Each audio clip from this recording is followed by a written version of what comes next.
Hello everybody, my name is Memo. This is my channel FancyMemo. Welcome back to my channel and welcome to List Week, where I will be talking about the best and worst music from 2025. It's been a year with some great music, but before we can get into the good stuff, we have to talk about the bad stuff. So today I will be talking about the 10 worst songs from 2025. Tomorrow I will talk about the worst albums from 2025, and then we'll get into the good stuff. But yeah, I will be talking about 10 atrocious tracks that I do not recommend. That is what I'm doing for this video. Make sure you are subscribed to the channel so you don't miss the rest of List Week. But yeah, I guess I'm ready to talk about some pretty horrendous music. We can get started, but before we do, if you like music related content like this, please subscribe, since that is what I do here. And if you're already subscribed and you want more of this for some reason, check out my Instagram, Twitter, TikTok. If you like basketball, more specifically NBA basketball, I have a basketball podcast. It's called Above the Rim Rundown, where we run down all things NBA. Check it out if you're interested. But yeah, let's get started. We're jumping into it with number 10, which is Mystical Magical by Benson Boone. Not gonna lie, I did not get a Benson Booner from this one. This was a total turnoff. This was awful. It's not a good song. It's one of the most annoying songs I've heard all year with Benson, who is a capable singer. He can sing, like, genuinely, like, no joke, he can sing if he wants to. But with this song being called Mystical Magical, I guess he thought it was a good idea to sing like a mystical magical creature. I don't know why, but to me he sounds like a Smiling Friends character, like not even like one of the main characters, just like some random side character. It's truly annoying, mostly because of the way he's singing each lyric, and especially during the chorus. Mystical Magical! It's really hard to listen to going through that track. It's only less than 3 minutes, but it feels a lot longer. It feels like torture listening to that track from beginning to end. So yeah, the singing here is what makes me really dislike the track. I mean, the production I feel like is okay. It's nothing to write home about. And the lyrics, it's cute, corny at the same time. Like, in general, this song is pretty corny, but it's really the singing here, I could not handle. So yeah, the Boone Goon did not really impress me here. Sorry. Alright, next at number 9, we've got Ordinary by Alex Warren. This guy used to be in the Hype House. I thought that was crazy. Nothing hype about this track though. This is a very bland, mediocre, like boom clap millennial pop track that I just did not like. I feel like Ordinary is the perfect title for this track because it's simply just ordinary. It is not out of ordinary whatsoever. It's as bland and basic as it gets. Every time I hear this song pop out of wherever, for like TikTok or the radio, I just immediately roll my eyes because I'm tired of it. Listening to this song, this song went like number 1, I believe. He went number 1 over Drake earlier this year, which is impressive. Shout out to Alex Warren, from Hype House to beating out Drake in the Billboard Top 100. That's impressive. That's cool. But I wish he could have done that with a much better song. But yeah, this one's not fun. It's just so boring. It's boring. The singing is bland. It's uninteresting. It's bad. What can I say? It's bad. That's why it's on the list. It makes sense. Okay, let's move on to the next track. At number 8, we've got Pretty Girls by Will Smith featuring OBanga. Will Smith, what are you doing? You were a childhood hero of mine. Well, I thought Will Smith was like the coolest person ever, and then he dropped his newest album that I might be talking about this week. Subscribe so you'll find out. And now I have to talk about Pretty Girls, a track that he dropped this year that is really embarrassing. It really is, because Will Smith is clearly not right in the head at the moment, because why are you rapping about pretty girls at your old age? You got a wife who may or may not love you, but you got a wife, you got kids, and you're over here talking about wanting pretty girls. One of the laziest hooks I've heard all year, and some very generic and boring bars like 5 + 5 you a dime tonight. Okay, simple math, cool. Hair, shoulders, knees, toes, hold up, weight, pose. He's really going after a younger demographic here, which I don't think is the move, Will. I don't think that's what you should be doing here. But yeah, it's embarrassing. It really, really is. This guy is a legend, a living legend, and he's dropping some of the most mediocre music of the year. What the hell? Alright, let's move on. At number 7, we've got MGK with Cliché. And I think that is a perfect title for this song because it's nothing but a cliche. This is a cliche pop tune about MGK wanting to be with this girl. Okay. Title of this track is perfect because we've got so many cliche bars within this song. You should run away with me even if you're better off alone. I like that you like me. I kiss your lips. You got good taste. My head's a mess. It's like that every day and I'll try my best. It sounds cliche, but no buts. It is cliche. It's all cliche. What the hell are you doing? He's talking about running away with this girl and how much he likes her. It has a little crush on her. You're a grown-ass man. You're 35. 35. You've got a daughter. Why are we writing like we're in high school? Like, this would be like a decent track from like a 16-year-old kid who wants to ask out this girl to prom, right? But this is MGK. He's been in the music industry for like 10 plus years now. And this is all you got? Grown-ass man talking about, oh, I like how you like me. This is the guy that was beefing with Eminem. Oh my god. You gotta be kidding me. Not a track I like. Not at all. Alright, number 6, we've got Meet Your Padre by PARTYNEXTDOOR, Drake, and Chino Pacas. Alright, usually when I make these lists, I try to stick with singles, but deep cuts like these have to be mentioned for a list like this, because what the hell is going on here? Who thought this was a good idea? Nobody asked for this. Nobody asked for another Spanish Drake song. You know, it might have gone well the first time, but Meet Your Padre is racist.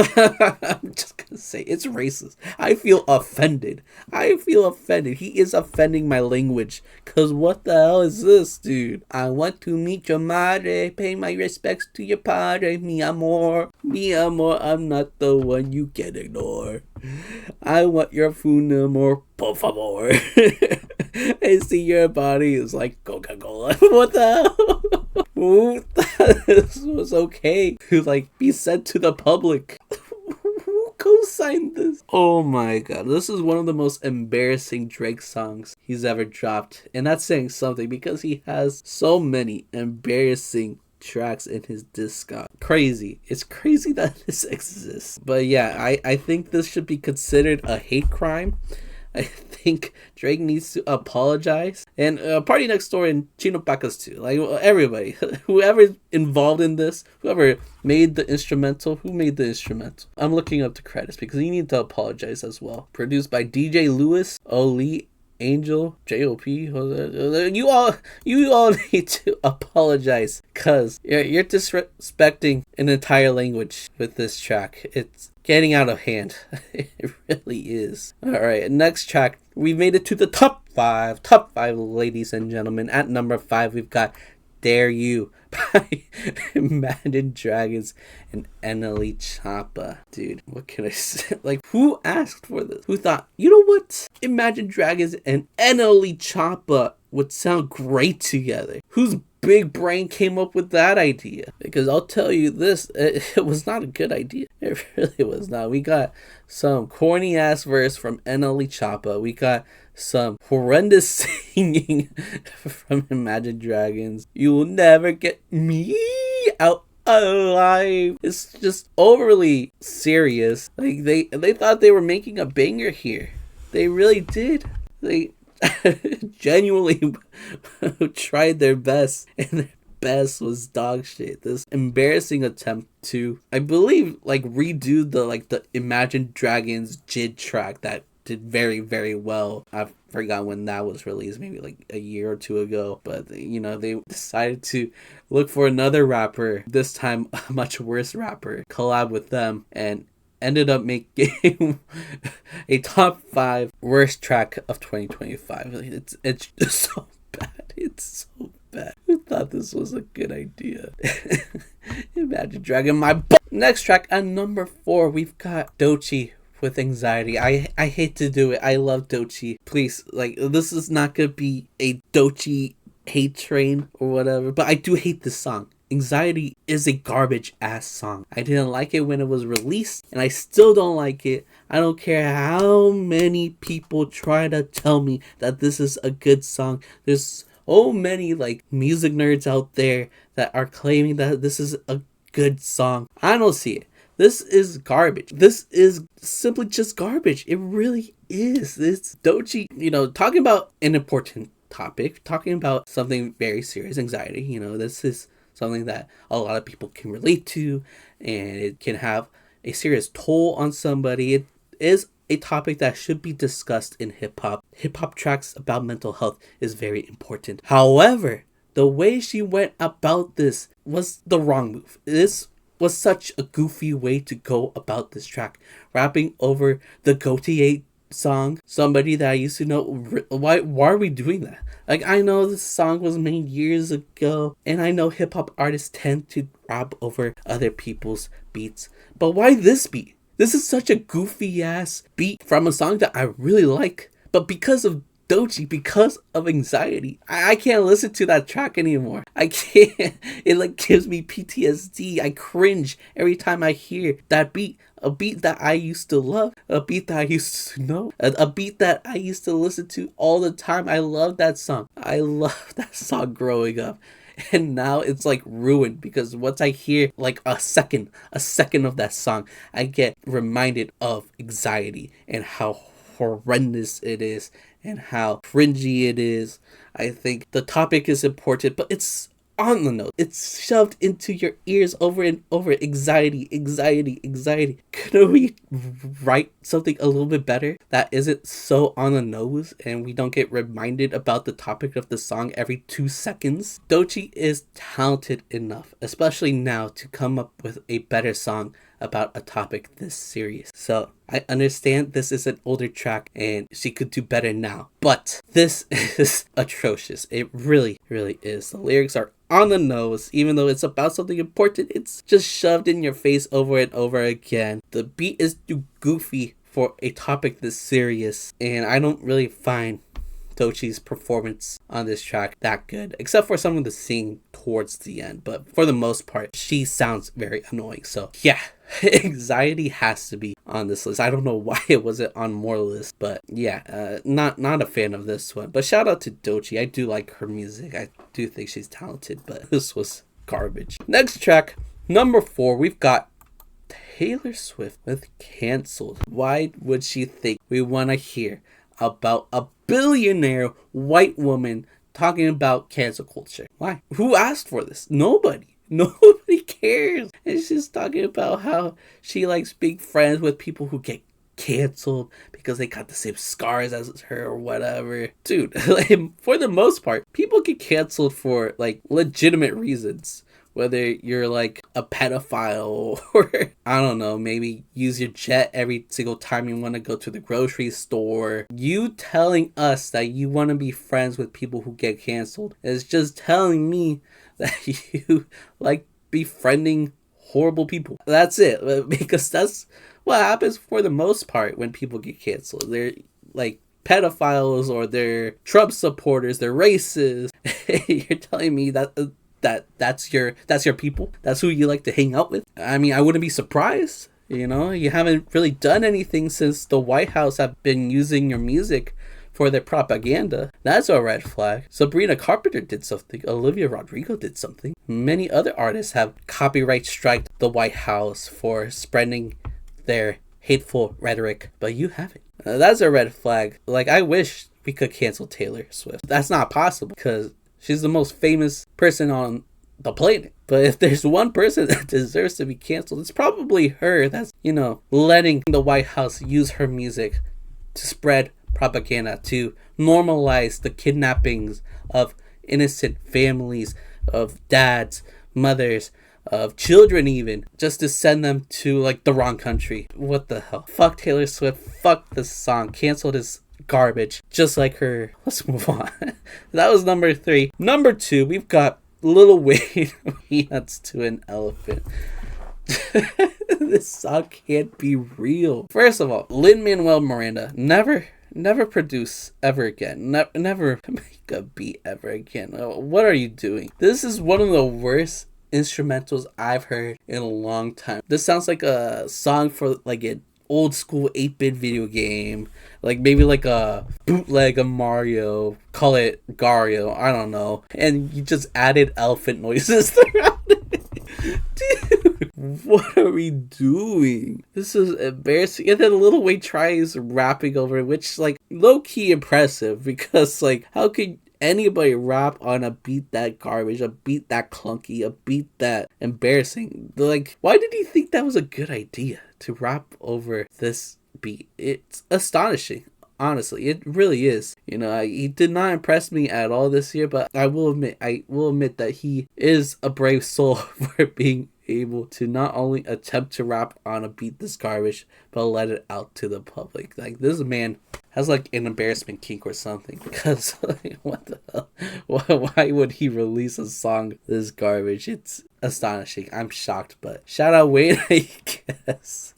Oh my God, that's crazy. That really is. All right, we've already made it to number 1, so let's talk about the number 1 worst song of the year, and it is We Carry the Flame by Spalexma, I guess. It's the We Are Charlie Kirk song. That's what this is. It's the We Are Charlie Kirk. That's the song. That's the song we're talking about. First of all, before I get started, this will be the first and only time I will be talking about AI music during a list week, okay? I am bringing this song up today as my worst song of 2025 because I feel like it best represents some of the horrible things that happened this year. First of all, let's talk about the AI thing. I think AI in art, you know, if it's used as a tool to improve on something, to be a part of a process, an artistic process, but it's not the main thing, then I'm fine with it. But if you're using AI to make a whole song and not implementing your own artistic talents or abilities within the song, then I don't think that should be considered music. It's not art. It's not art, so it can't be music. So this track right here technically is not a song. It's not music. It's not art. I really shouldn't have brought this up, but again,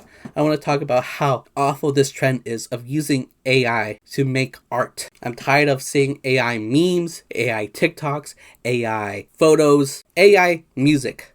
Like, I don't like the idea of AI music, but it's here.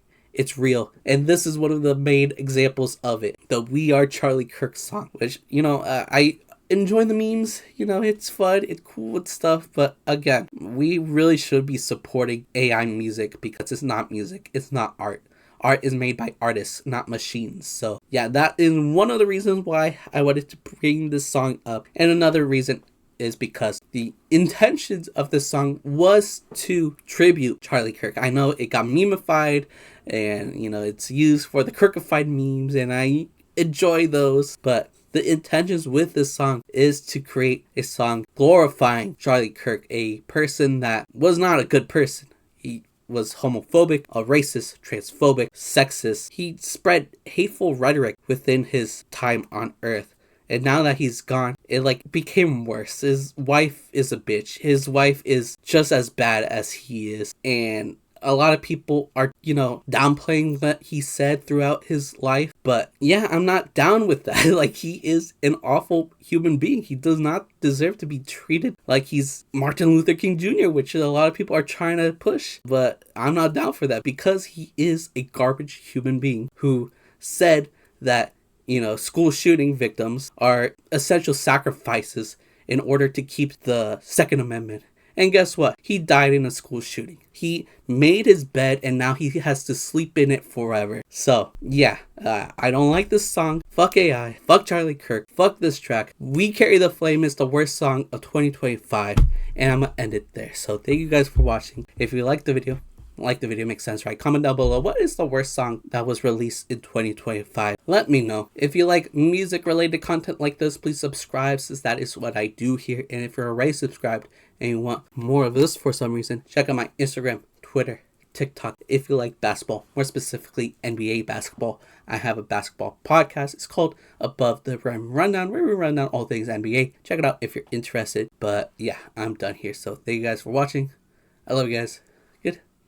Bye. We are Charlie Kirk.